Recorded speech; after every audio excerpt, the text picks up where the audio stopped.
Welcome back to On the Couch, and I'm your host, Chavon Clarke. I know you've heard the music selection in the background. Well, that is Joy Barnum. Woo! And in just a few minutes, we will have Joy on the couch with me. But before we meet Joy, you know I'm excited to introduce my friend, April Branco. Hi, Chavon. How you doing? Fantastic. That's good. So, April. Yes. 25 years old. Soon to be 26. Okay. Birthday's on the 26th. On the 26th of this month? March. Okay. Well, happy birthday. Thank you. And you've been in the art scene for 7 years. Yes. You now have the gallery in the Washington Mall. Yes. I own a April Branco original Mother's Day card. Cool. Bought by my lovely brother, Jason Clarke. Oh, yes, I remember that. No, your work is fantastic. Thank you. It really, really is. Thank you. You've been painting ever since you were a child? Ever since I came out. Well, I'm saying painting, but you don't limit yourself to just painting. No, I actually didn't, in the typical form of what most people understand painting to be with a brush and liquids. I actually didn't even start painting until September of last year, 2011. Okay. I've predominantly been a dry painter. Okay. We call it painting, but I'm working with the dry medium, so something like charcoal or pastel, which is pigment sticks. And you create the feel of a painting using dry medium. And you've been doing that for how long? I have been doing pastel, I've been doing charcoal since the beginning. I started with graphite pencils. Okay. I took a class with Edwin Smith on figure drawing where I learned charcoal. Love that man, he's such a treasure. I mean, he taught me at Bermuda, so I'm not, when we talk about art, it's not the visual art for Chavon Clarke. We are all artists, just use different mediums. Definitely. Yes. But Edwin Smith was my teacher at Bermuda Institute. He is a treasure. He really is, and now he's at the college. Yes, and he introduced, I learned charcoal. I was honing my work on the human figure with him. And then I was recommended to go to Sharon Wilson. And I trained with her for 2.5 years. And how old were you? Lord. As a teen? I might have been 21, and I finished up when I was summer of 2010. I finished up classes with her. Okay. And she was an extraordinary mentor for me. Initiated me into the ways, being an artist, not how to paint as much as it was being an artist and how you think and how you act and the way to approach painting. Okay. It was extraordinary. Okay. And what is it like to be so young and to take a leap of faith, if you wish, and go ahead and open a gallery? Well, it was a great dream of mine to be a professional artist. I used to say I would eat crackers and cheese and I would sleep on the floor of a one-room house as long as I could paint every day and survive off the money. Unfortunately, I haven't had to do that. But shucks, I thought you was gonna tell us a great story. No starving artist business here, please. But what happened was I have found that everything has sort of lined itself up for me, and that's how the universe works, I find. Things are placed at the right time, the right person, all comes along. I had Mrs. Smith and I had Sharon. I went away traveling for a year, which was a real integral piece of my journey. Where did you travel? I traveled to the South Pacific. I was in Fiji and Australia volunteering as a dive master, which is like a scuba tour guide, and I worked in the Great Barrier Reef. Yeah, I did that for an entire year of 2010. Okay. And that helped me to come home on the side. I was on a dive boat in the middle of the most amazing dive site in the whole world, and I was just like crying myself to sleep on the boat because I missed painting so bad. Okay. It was almost all I could think about. And when I came home on a mission to become an artist. Yes. And it was all lined up for me since I come. Yeah, I did 3 months as a studio artist in the Windjammer Gallery in Hamilton Princess. And then I did 4 months, I had like an open air stall sort of thing in the new Washington Mall. And then there I was meeting people and someone approached me and actually offered to front me to open up the gallery. Okay. I didn't go to the bank, I didn't knock on any doors. That was just like, what do you need? Here you go.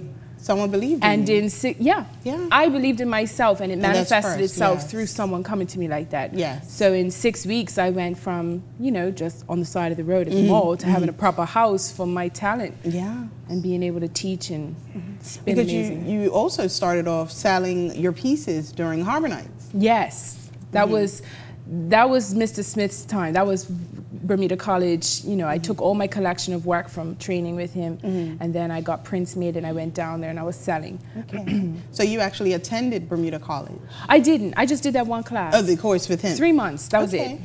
I've had no formal training. I have no art degrees. I don't even pretend to. Okay. But I believe that we all come in with gifts, and I think that this was my calling and my gift. And the thing is, I mean, we've talked before because I interviewed you for Show Off magazine, I think, a few years ago. Yes. But one thing that I really admire about you is just what you've said, really, that you have a passion for something. You were not willing to stray for any reason. You stood firm and you kept working at it. Yeah. And also in a world where now everyone looks for the piece of paper, they look for degrees. They look for, well, where did you study? That's always on the list of questions. But you had that natural ability, you recognized it, a God-given gift, and you pursued it. Yes. And you've been blessed in abundance because of it. Yes, I have. So you mentioned teaching classes. Do you teach in your gallery space? Yeah, I teach. I don't do classes as much as I do lessons. I prefer to learn one-on-one. That's how I found it worked best with my mentor. And so I teach one-on-one. I teach what the student wants to learn. As I said before, we all come in with gifts. We all come in with talents. And a good teacher draws out what is within. Yes. They don't stuff in what I think you need to know. So with my students, they range in age from 7 to in their 40s. And with the children, I asked them, what are you interested in? Oh, I love to do superheroes, Marvel comics, and then some of them like to do fairies, and we have a variety of things. And so I'm helping them learn what they're interested in so they get better. With the adults, a lot of them are looking for something creative to do that's outside of their 9 to 5, and so I start them off on the basics. And at the end of every class, I have created an affirmation that I have everyone say, 7 to 45, they say, I, whatever their name is, April Branco, am a talented, fabulous young woman with unlimited potential, and I love and appreciate myself. Okay. And I ask them, yes.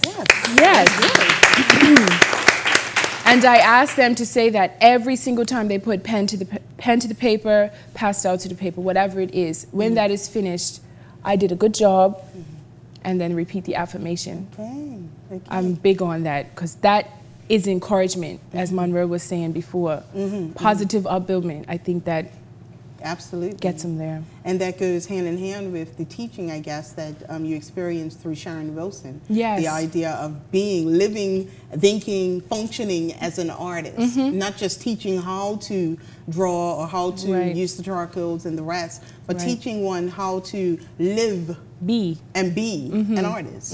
So that's good. You're basically, passing that lesson, that experience on. And I feel that the art is sort of a side point, like I don't know what the word is for it exactly, but it's an offshoot of my journey. This life's journey is about unconditional love, abundance. It's about self-development, self-realization, and the art is my medium to get me there. Haha, pardon the pun.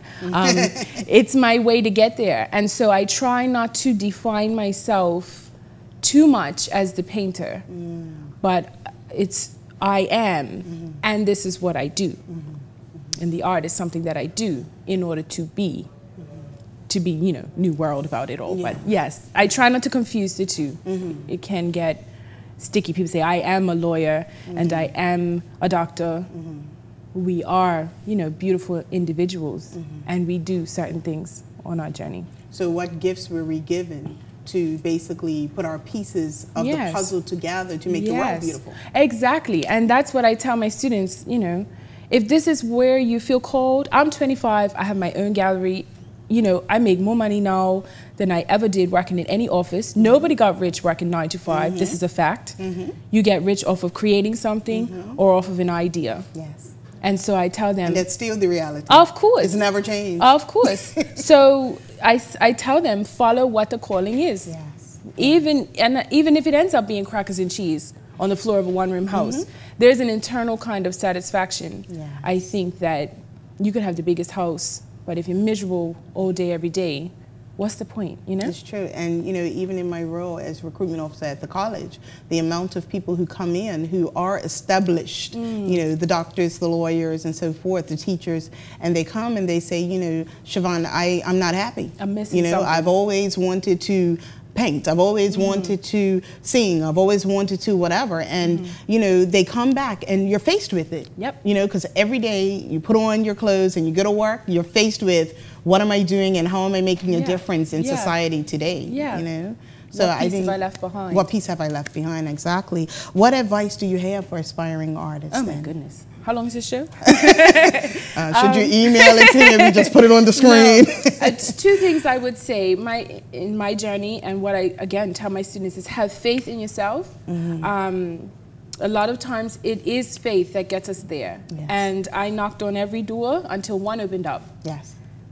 And the one that opened up led me into the next room and the next room. Yeah. So don't give up on the dream. And you don't have to starve at it. You know, you can be successful. Online marketing. There's a lot that's possible nowadays, you know, follow the dream. So what's the next step for you? I mean, you've reached so far, so fast, so young. So what's next? I have no idea. I don't even pretend to know. What's meant for me will show up in front of me, and I just say yes to the experience. That's all. You seem like a very spiritual person. I am, yes. And spiritual is the right word. I don't follow any religion, but I'm definitely on a spiritual course, studying with some amazing teachers. Okay. Traveling the world with them. How does that match your artistic ability? Because when you talk about art of any genre, there's a level of spirituality. It is. Well, it's the right brain, which is the intuitive side, that's connected to all of that. Exactly. So I do try to paint with my left hand because they work together, ambidextrous. But I find that it helps to center me to know that this is not, every painting is not of me, it is through me. And when I keep that in mind, I'm more open to what I'm meant to be painting. Like I did this painting of a couple, and it's called Resting Place. And it's of a woman who has both black couple, and they have, you see her resting her head on his shoulder. And in our society, we don't normally see the man being the strong, safe place for a woman to come home and rest in. We live in a matriarchal society. We have, you know, the woman is mom and dad. And so through that type of imagery, something that was close to home for me in my personal life, I get to now depict in a positive, uplifting way, and then put it out for all to see, to experience, to enjoy at home. And to relate. And to relate to. I mean, I think a lot of women have known, you know, looking for that shelter. And I make it accessible. So I have the original paintings, which are higher end, and then I have the prints, which start at $4. You can get a card. Do you know what I mean? So you don't have to be rich to experience the art. Absolutely. And I knew that my mom and I, when we opened the card, you know, that my brother gave us, immediately I looked at it and said it was April. Immediately. Stamped. But I'm serious. But, well, of course, your signature was at the bottom, but I just knew your style. But the excitement to see what was depicted on that card was overwhelming. And for both my mom and I mean, he didn't have to give us anything else. We were satisfied, and we felt like we were celebrated as mothers and as women. So I just want to congratulate you on what you've done. Thank you. And as I typically say, of course, I welcome you at any point if you wish, if you have a new collection that you want to release, consider on the couch. You can come and you can have sort of your opening of this new collection. Awesome. Here on the show, and we could even set it up where if audience members want to purchase right there and then, they could do it. That's awesome. We would be more than happy to do that with you. I'm working. Thank you. I'm working on some gambes. I'll keep you in mind for them. Okay, awesome, awesome. Sounds absolutely wonderful. In a few minutes, ladies and gentlemen, we will have an opportunity to meet the voice that you've heard during the show, Miss Joy T. Barnum. We'll be right back on the couch. Your father and I met at Oakwood, and that's where you're going to find your husband, and that's where you're going to school. I was like, and she wanted to marry you all. Like, really?